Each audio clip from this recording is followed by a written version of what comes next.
салом алейкум ва раҳматуллоҳи ва баракату. хуш омадед ба канали ман дар ютуб. дар ин рӯзи муборак ман ҳамаи шуморо дар ин рӯз ба шумо сиҳатӣ, саломатӣ, умри дарози бедарду беғам, дар оила оромии осоиштагиро ба шумо таманно дорам. аллоҳи меҳрубон ҳар яки моро дар паноҳаш нигаҳдор бошад. илоҳо омин.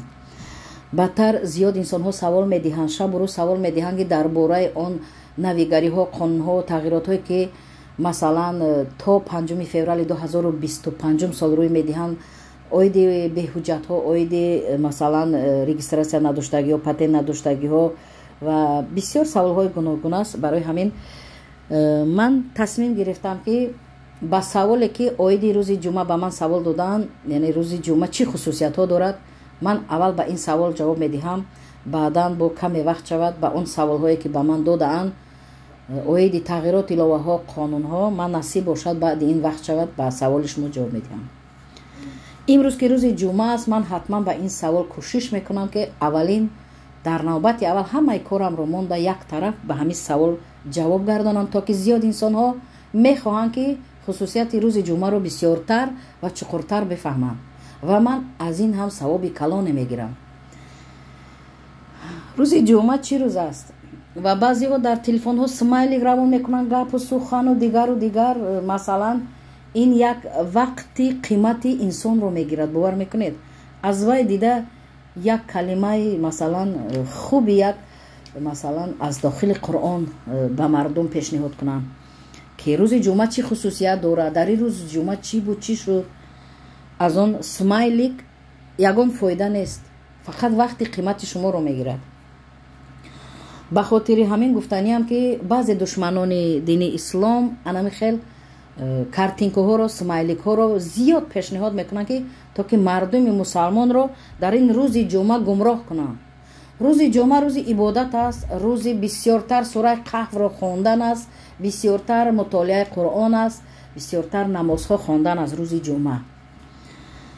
ва ҳаминро гуфтаниам ки саволҳо масалан мехоҳанд ҷавоб гиранд, чӣ хусусиятҳо дорад. пайғамбари мо муҳаммад саллаллоҳу алайҳи васалам ин рӯзро беҳтарин рӯзи ҳафта шуморид ва баъдан дар ислом омадааст ки мо се ид дорем, ду иди калон я иди хурд, яъне ки иди рамазон ва қурбон ва анами иди хурди мо рӯзи ҷумъа аст.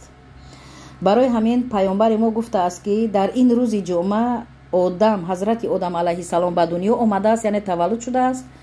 дар ин рӯзи ҷумъа ҳазрати одам алайҳи салом ба ҷаннат ворид шудааст, яъне дохили ҷаннат шудааст бо амри аллоҳ.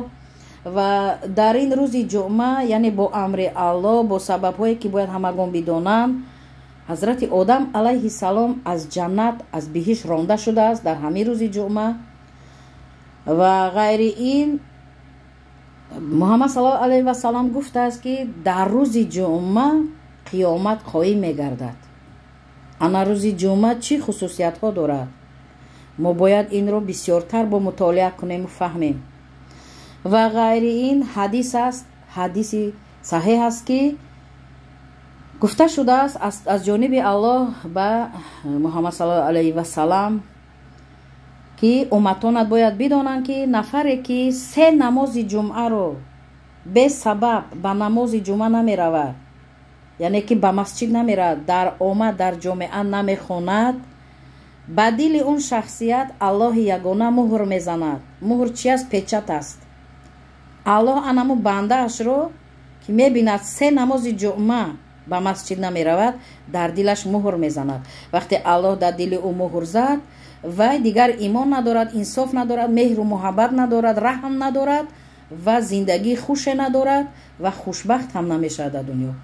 инро бояд бидонед, ба намедонистагиҳо фаҳмонед, ба ҳаду ҳамсояҳо, фарзандону дигар фаҳмонед ки рӯзи ҷумъаро, намози ҷумъаро яъне ки кӯшиш кунанд дар масҷидҳо гузаронанд.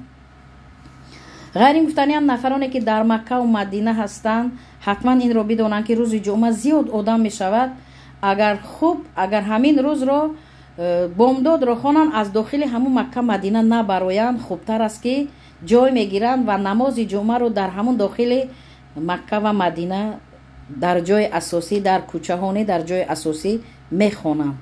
баъзеҳо барои ай субҳона нахӯрдам ё абед шуд, бояд абед равам, намози ҷумъаро мегузаронанд, дер мекунанд, дар кӯча мехонанд. дар амони аллоҳ бошед.